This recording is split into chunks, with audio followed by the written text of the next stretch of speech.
Bismillahirrahmanirrahim. Assalamu alaikum students. How are you? We are doing our second chapter. Last time we discussed the detail of the process of osmosis, and today we see that how the process of osmosis is involved in the life of the living organisms, that is in the life of the plants and in the life of the animals. Let's start. Osmosis in living organisms.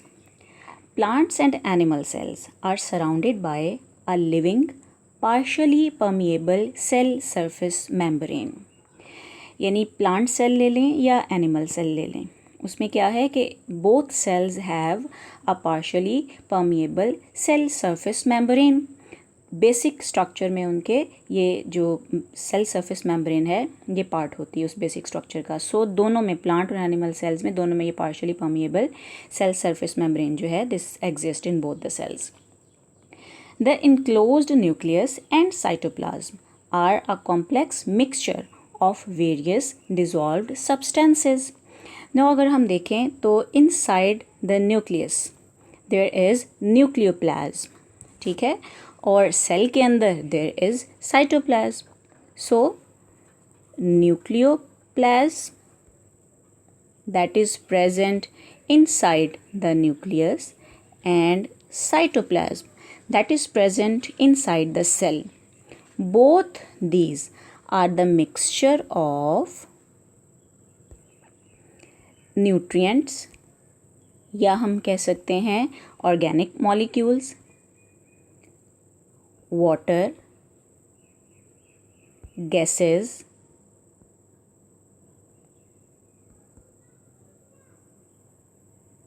waste materials, salts,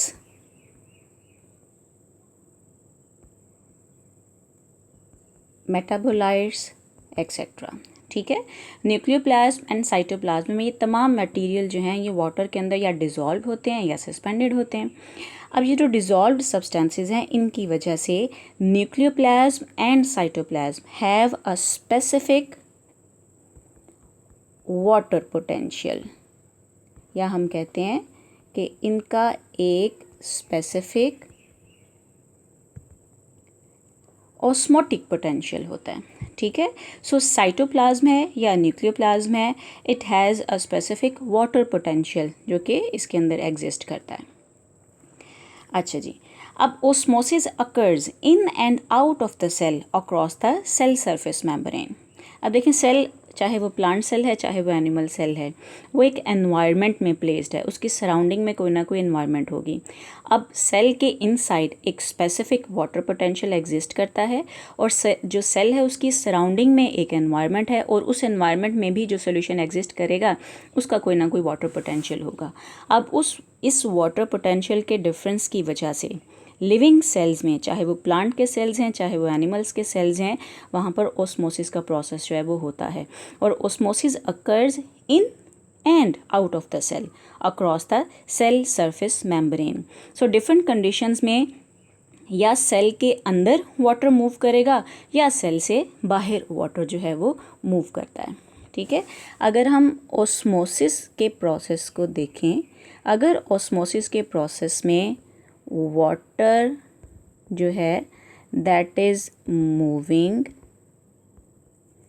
inside the cell, तो हम कहते हैं इस process को this is and osmosis. ठीक है. और अगर water is moving outside the cell, यानी सेल के अंदर से वाटर बाहर की तरफ मूव कर रहा है, बाहर निकल रहा है, तो इसे हम कहते हैं this is x osmosis. Okay, understand. यानी ओस्मोसिस टू डायरेक्शंस में जो होता है तो उनको हम कहते हैं कि it could be endosmosis और it could be exosmosis. Now सबसे पहले हम डिस्कस करेंगे कि how osmosis affects the animal cells. When we place animal cell in a solution of high water potential, now what does it mean? It means कि हमने animal cell को place किया हुआ है in a dilute solution. ठीक है, क्योंकि dilute solution में सॉल्यूट के पार्टिकल्स कम होते हैं और वाटर के मॉलिक्यूल्स ज़्यादा होते हैं. सो डाइल्यूट सॉल्यूशन में there is high water potential. What will happen when we place an animal cell in a solution of high water potential? अब देखें क्या होगा. Cell cytoplasm has a lower water potential than that of the solution outside the cell. Definite बात है कि cell के अंदर की एनवायरनमेंट को अगर हम बाहर के एनवायरनमेंट से कंपेयर करें, ठीक है, तो inside there is hypertonic solution and outside is the hypotonic solution. Water enters the cell by osmosis means के कौन सा प्रोसेस हो रहा है यहाँ पर. There will be endosmosis. Water will enter inside the cell. So the animal cell will swell and may even burst. Look at this cell. This is a cell. अब क्या है कि जो inner environment है, जो अंदर का solution है, that is hypertonic, ठीक है, और जो outer environment है that is hypotonic. मीन्स के इनसाइड द सेल जो वाटर पोटेंशियल है that is low and outside there is high water potential. What will happen in solution when we place a cell in solution with high water potential? तो क्या होगा, water will move inside the cell. ठीक है, यानी कौन सा process हो रहा है, एंडोस्मोसिस का प्रोसेस हो रहा है.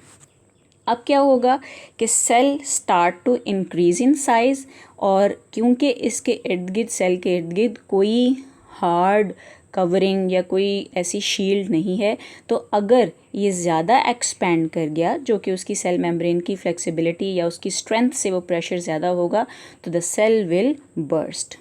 ठीक है, तो एनिमल सेल क्या होगा, will start to swell and then it will burst. अच्छा, इस चीज़ को समझाने के लिए हम एक थोड़ा सा एक्सपेरिमेंट, जो कि आप लोगों ने घर में भी करना है इसको, ठीक है. टैप लेते हैं हम, ठीक है, ये हमने टैप एक ली. अच्छा जी, हमने एक छोटा सा बैलून लेना है और हमने क्या करना है, इस बैलून को ऐसे इस टैप के ऊपर ऐसे इसको हम ऊपर उसके लगा देंगे. अब हम टैप को करेंगे open. Water will start to move inside the balloon. Now what will happen, जो ही वाटर ऐसे फिल करना शुरू होगा इसके अंदर, तो क्या होगा कि बैलून का साइज़ इंक्रीज़ करना शुरू कर देगा. ठीक है, it will start to increase in size. Now what will happen, this balloon will start to filled with water like this. अच्छा जी, अब हम कंटिन्यू रखा हुआ है हमने प्रोसेस को, and we are continuously adding the water inside the balloon. अब क्या होगा कि बैलून विल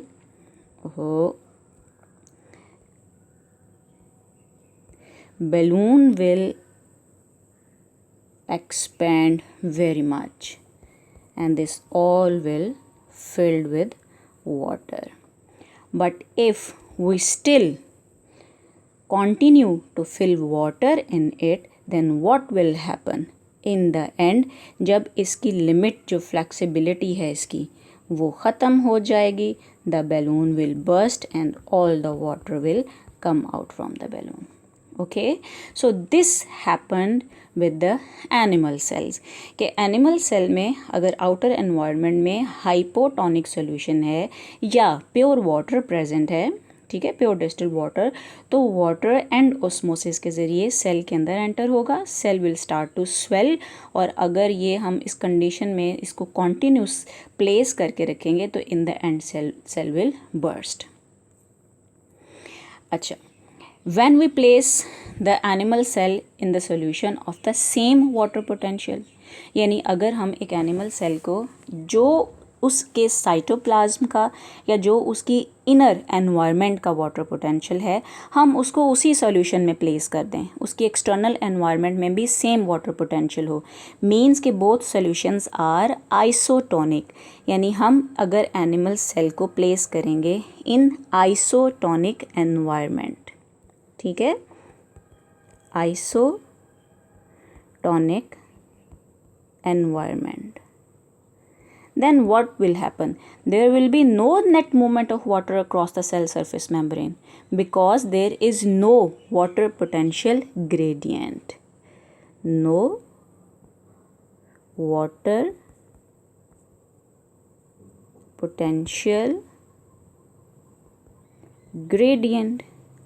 आउटसाइड एनवायरनमेंट और इनसाइड एनवायरनमेंट दोनों में सेम वाटर पोटेंशियल एग्जिस्ट करता है. So there is no water potential gradient because the environment is isotonic. So उससे क्या होगा, there will be no change in size और शेप. सेल में कोई चेंज नहीं आएगा, वो सेल नॉर्मल जैसा है उसी साइज़ का रहेगा और अपनी तमाम एक्टिविटीज़ को वो परफॉर्म करेगा.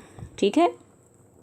नेक्स्ट, अगर हम इस सेल को प्लेस कर देते हैं in an environment that is hypertonic, और या हम कह सकते हैं कि ऐसी एनवायरनमेंट जिसका water potential is very low water potential, इस एनवायरनमेंट को हम कहते हैं दिस इज़ हाइपरटोनिक एनवायरनमेंट. ठीक है. अब क्या होगा, अब देखें, सेल के अंदर की एनवायरनमेंट इज़ हाइपोटोनिक, यानी अंदर वाटर पोटेंशियल ज़्यादा है, और सेल के बाहर की जो एनवायरनमेंट है दैट इज़ हाइपरटोनिक, मीन के वहाँ water potential is low. Cell cytoplasm has a higher water potential than that of the solution outside the cell. अब क्या होगा, water leaves the cell by osmosis. Cell के अंदर से पानी जो है वो मूव आउट कर जाएगा, और हम इस प्रोसेस को कहेंगे हम कि क्या हो रहा है, दिस इज़ एक्स ओस्मोसिस. यानी सेल के अंदर क्या प्रोसेस हो रहा है, एक्स ओस्मोसिस का. बाहर के एनवायरनमेंट में वाटर लेस है, there is low water potential outside, so water will leave the cell and will move towards the outer environment. ठीक है. The animal cell shrinks forming spikes on the cell surface membrane and this process is known as the crenation. इस process को हम कहते हैं कि ये क्रीनेशन हो गई है, और सेल को हम कहेंगे कि दिस सेल इज़ क्रीनेटेड. क्यों हुआ ऐसे? ऐसे इसलिए हुआ कि inside is very high water potential, outside is low water potential, क्योंकि हमने सॉल्यूशन ही लिया है कंसनट्रेटेड सॉल्यूशन जो आउटर एनवायरनमेंट है. Water will move outside the cell, और जब outside the cell water move करेगा तो जो सेल है उसे हम कहेंगे कि वो सेल श्रिंक हो गया है, और इस सेल को हम कहते हैं दिस इज़ क्रीनेटेड सेल. अब देखें, सेल डिहाइड्रेटेड हो गया है, सेल के अंदर वाटर की कमी होगी, डेफिशिएंसी ऑफ वाटर हो गई है. अब अगर ये कंडीशन प्रोलॉन्ग रही, अगर ऐसे ही सेल जो है वो क्रीनेटेड फॉर्म में रहा, वो श्रिंक्ड रहा और वो वाटर में डेफिशिएंट रहा, तो फिर वो अपनी वाइटल एक्टिविटीज़ को परफॉर्म नहीं कर सकेगा, because water is the medium of life. ठीक है. अब if there is deficiency of water, so this cell can not perform it activities well, वो अपनी पूरी तमाम जो मेटाबॉलिक एक्टिविटीज़ हैं उनको परफॉर्म नहीं कर सकेगा. तो in the end of if this condition prolonged, तो सेल विल डाई, वो फिर सर्वाइव नहीं कर सकेगा. ठीक है. अच्छा, नेक्स्ट क्या है, when placed in a solution of high water potential cell sap has. अब now this is the condition for the plant cell. अब प्लांट सेल में क्या होता है कि एनिमल सेल्स में there is no cell wall, but in plant cells there is a cell wall around the cell membrane. And when we place the plant cell in a solution of high water potential, तो फिर क्या होगा plant cell के साथ, cell SAP. Cell SAP हम कहते हैं वो फ्लूइड, वो liquid that is filled inside the vacuole of the plant cell.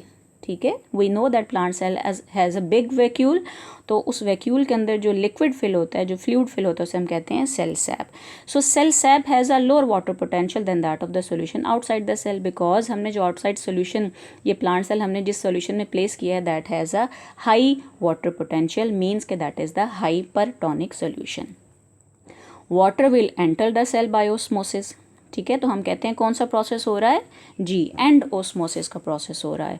So water जो है वो outside the environment inside the cell move कर जाएगा. The vacuole increases in size and pushes the cell content against the cell wall.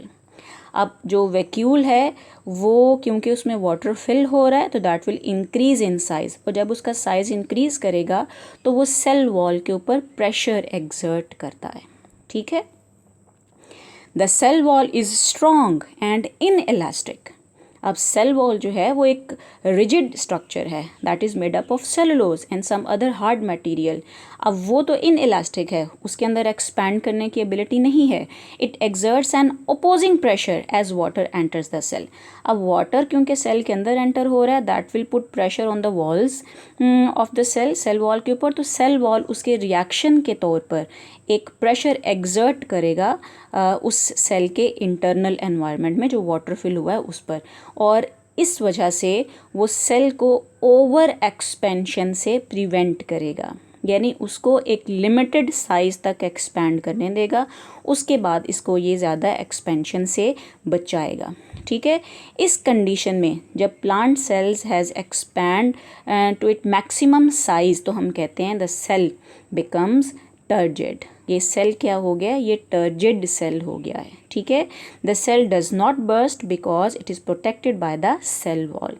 How cell wall protect the plant cell from bursting, इसको समझने के लिए ज़रा हम एग्ज़ाम्पल को again लेते हैं। वही जो हमने एक टैप ली है, ठीक है, और टैप में हम क्या कर रहे हैं, जब हमने एनिमल सेल की एग्जांपल को डिस्कस किया था तो हमने डायरेक्टली बैलून जो लिया था उसको हमने इस तरह टैप के आगे उसको अटैच कर दिया था। बट अब हम क्या करेंगे कि हमने एक लेनी है बॉटल, ठीक है, ग्लास की बॉटल हम लेंगे, ऐसे शीशे की बॉटल। अच्छा जी, हम इस बॉटल के अंदर उसका कवर जो है उसको रिमूव करके तो हम इसके अंदर अपना बैलून ऐसे प्लेस करेंगे। ठीक है, अब देखें हमने बैलून को अटैच किया टैप के साथ, बट अब इसमें और उसमें फ़र्क क्या है कंडीशन में, प्रीवियस कंडीशन में, कि हमने इस बैलून को प्लेस किया है inside a glass bottle. Now will open the tap, हम टैप को करेंगे open, the water will start to move inside the cell. अब जब ये इनसाइड द बैलून, अब जब water inside the balloon move करना शुरू करेगा तो what will happen, the size of balloon will increase. ठीक है, अब ये देखें इसका साइज ऐसे इंक्रीज कर जाएगा and water will filled in this balloon, ये इसके अंदर ऐसे फिल हो जाएगा पानी। अच्छा जी, we continues the process of filling of water in the balloon. तो what will happen next, definitely जो इसका साइज़ है बैलून का दैट विल फर्दर इंक्रीज। अब ये देखें ये और ऐसे फर्दर इंक्रीज कर गया and this balloon is filled with water. Now what will happen next, हमने टैप क्लोज नहीं की, लेकिन अब क्या होगा कि इस लिमिट से ज़्यादा बैलून का साइज़ इंक्रीज़ नहीं कर सकता। किस लिए, क्योंकि इस बैलून की साइड की जो एनवायरनमेंट है वहाँ पर एक लिमिटिंग फैक्टर प्रेजेंट है। ग्लास की पूरी वॉल एग्जिस्ट करती है जिसकी एक डेफिनेट शेप है, जिसका एक डेफिनेट वॉल्यूम है। अब ये बैलून बेशक हमने टैप को ओपन रखा हुआ है, वो अब फर्दर वाटर फिल नहीं होगा इनसाइड द बैलून और बैलून इस साइज से ज़्यादा एक्सपैंड नहीं कर सकेगा। ये इसकी मैक्सिमम लिमिट है ऑफ एक्सपेंशन। ठीक है, same is the case with the plant cell, कि जब प्लांट सेल होता है तो उस प्लांट सेल के अंदर जब ऐसे हम उसको प्लेस करते हैं किसी ऐसी एनवायरनमेंट में जिसका वाटर पोटेंशियल बहुत ज़्यादा है, तो उसमें एंडोस्मोसिस का प्रोसेस होना शुरू हो जाता है एंड वाटर जो है वो सेल के अंदर मूव करना शुरू कर देता है। अब उसका इफ़ेक्ट क्या होता है कि जो प्लांट का सेल है उसका जो वैक्यूल है उसका साइज़ इंक्रीज़ करना शुरू हो जाएगा। अब लेकिन वो ज़्यादा इंक्रीज़ नहीं कर सकता और वो प्लांट सेल बर्स्ट नहीं कर सकता क्योंकि this plant cell is protected by the cell wall. लेकिन जो एनिमल सेल है that will burst because animal cell में there is no cell wall, there is no protected layer present. अच्छा जी, ये देखें कि सेल है और जब हमने उसको हाई वाटर पोटेंशियल में प्लेस किया तो उसके वैक्यूल का साइज़ इंक्रीज़ कर गया और जो सेल को हम कहेंगे कि this cell is turgid cell, लेकिन जो सेल वॉल होगी वो इस सेल को बर्स्टिंग से प्रिवेंट करेगी। The turgidity of the cell with water is called turgor. इस प्रोसेस को हम क्या कहते हैं? ये जो सेल टर्जिड हो गया है because of the entrance of water, इसको हम कहते हैं दिस इज़ द टर्गर कहलाता है ये। और इस टर्गर की वजह से जो प्रेशर है जो वाटर एग्जर्ट करता है ऑन द सेल वॉल, जो सेल वॉल के ऊपर प्रेशर पानी डाल रहा है, ठीक है, उस प्रेशर को हम कहते हैं कि that is the turgor pressure कहलाता है ये। This is very much important in the life of the plants. ये हम फर्दर इसको नेक्स्ट लेक्चर्स में इसको हम डिटेल में देखेंगे कि how turgor play a role in the life of the plants. अच्छा जी, नेक्स्ट क्या है कि when we place the plant cell in a solution of the same water potential. अब सेम वाटर पोटेंशियल का मतलब है कि हमने प्लांट सेल को आइसोटोनिक सॉल्यूशन में प्लेस किया है। There will be no net movement of water across the cell surface membrane because the environment outside and inside the cell is the same and there will be no change in the size और shape of the cell. Next, if we place the plant cell in a solution of low water potential. Low water potential mean कि हमने plant cell को place किया हुआ है in a concentrated solution, या हम कह सकते हैं concentrated, या हम कहेंगे hypertonic solution में हमने उसको place किया है, ठीक है। अब क्या होगा? Cell sap has a high water potential than that of the solution outside the cell. अब अंदर वाटर पोटेंशियल ज़्यादा है सेल के अंदर और बाहर वाटर पोटेंशियल कम है, तो definitely water leaves the cell by osmosis, और हम इस प्रोसेस को क्या कहेंगे कि एक्स ऑस्मोसिस हो रहा है, ठीक है। So water will leave the cell, the vacuole decrease in size, वो उसका साइज रिड्यूस हो जाएगा, कम हो जाएगा। The rigid cell wall does not change its shape. अब देखिए वैक्यूल का साइज तो डिक्रीज हो रहा है लेकिन सेल वॉल अपनी शेप चेंज नहीं करेगी, सेल वॉल जो है वो सेम उसी साइज की रहेगी। The cytoplasm shrinks away from the cell wall, तो फिर क्या होता है कि जो साइटोप्लाज्म जो सेल मेम्ब्रेन पहले बिल्कुल सेल वॉल के साथ लगी हुई थी, अब क्या हुआ कि जब साइटोप्लाज्म श्रिंक करेगा तो cell membrane will move away from the cell wall, ठीक है, और फिर दरमियान में कुछ गैप्स क्रिएट हो जाएंगे। हम क्या कहेंगे इसको कि जी साइटोप्लाज्म श्रिंक हो गया है। इस कंडीशन को हम कहते हैं कि this is known as the plasmolysis. क्या कहलाता है ये? This is called plasmolysis and the cell is said to be plasmolysed cell. Cell क्या हो गया है? Cell plasmolysed cell हो गया है। ये देखें कि जब हमने इसको सेल को प्लेस किया, प्लांट सेल को in some solution with low water potential, तो water moved outside the cell, सारा वाटर जो है ये बाहर की तरफ मूव कर गया, तो साइटोप्लाज्म श्रिंक हो गया है। और ये देखें this is the cell membrane, ये सेल मेम्ब्रेन सेल वॉल से अवे मूव कर गई है, जिसकी वजह से आप देखें यहाँ पर स्पेसेस क्रिएट हो गई हैं, ठीक है। स्पेसेस हम कहेंगे इनको, या हम इनको गैप्स भी कह सकते हैं, ठीक है। अच्छा, इन गैप में क्या फिल होगा? ये जो बाहर का सोल्यूशन नहीं, क्योंकि सेल वॉल तो परमिएबल होती है ना, तो बाहर से जो सोल्यूशन है ना वो इन गैप्स में आके फिल हो जाता है। यानी कौन सा सोल्यूशन? जो hypertonic solution of the environment है वो इन गैप्स में फिल हो जाएगा। वैसे जो वाटर है वो वैक्यूल से आउटसाइड द सेल मूव कर जाता है और सेल जो है वो श्रिंक हो जाता है। इसको हम कहते हैं कि ये सेल प्लाज्मोलाइज्ड सेल है, this cell is plasmolysed. If not too badly damaged, अब मैंने आपको पहले कहा था कि प्लाज्मोलाइज्ड सेल मीन कि ये डिहाइड्रेटेड सेल है, वाटर की डेफिशिएंसी हो गई है, और सेल जो है वो वाटर की डेफिशिएंसी को ज़्यादा देर तक बियर नहीं कर सकता। अगर इस प्लाज्मोलाइज्ड सेल को अभी ज़्यादा देर नहीं हुई, मीन्स कि it not too badly damaged, तो हम इसको रीस्टोर कर सकते हैं, इसको हम डाई होने से बचा सकते हैं। कैसे?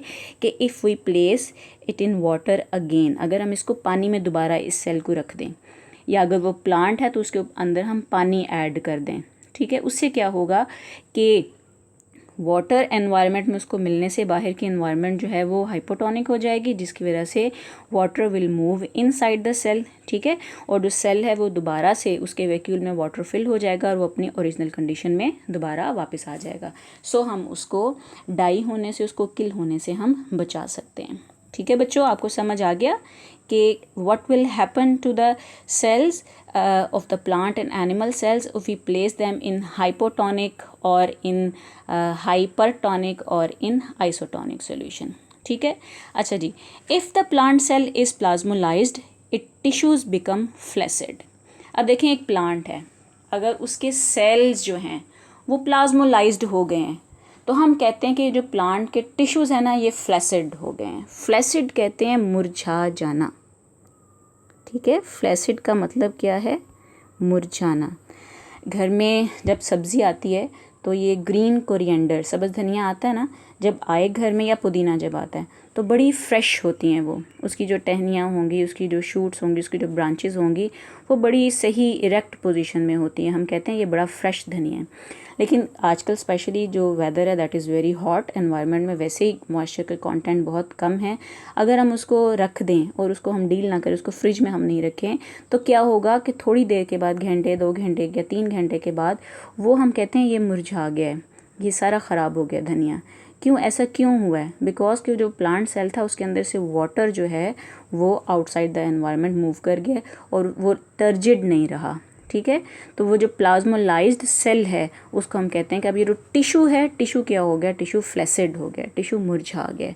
सो सेल जो प्लाज्मोलाइज्ड होता है उसका टिश्यू क्या हो जाता है, फिर उसे हम कहते हैं कि it is flaccid. Cells will be killed if they remain plasmolysed for too long, क्योंकि वाटर की डेफिशिएंसी हो जाएगी और उस वजह से सर्वाइवल जो है वो सेल का वो बहुत डिफ़िकल्ट हो जाता है। अच्छा जी, यहाँ पर अब एक क्वेश्चन है, why is it not advisable to add too much fertiliser around the roots of the plants. I am not going to tell the answer of this question, you have to find the answer, okay.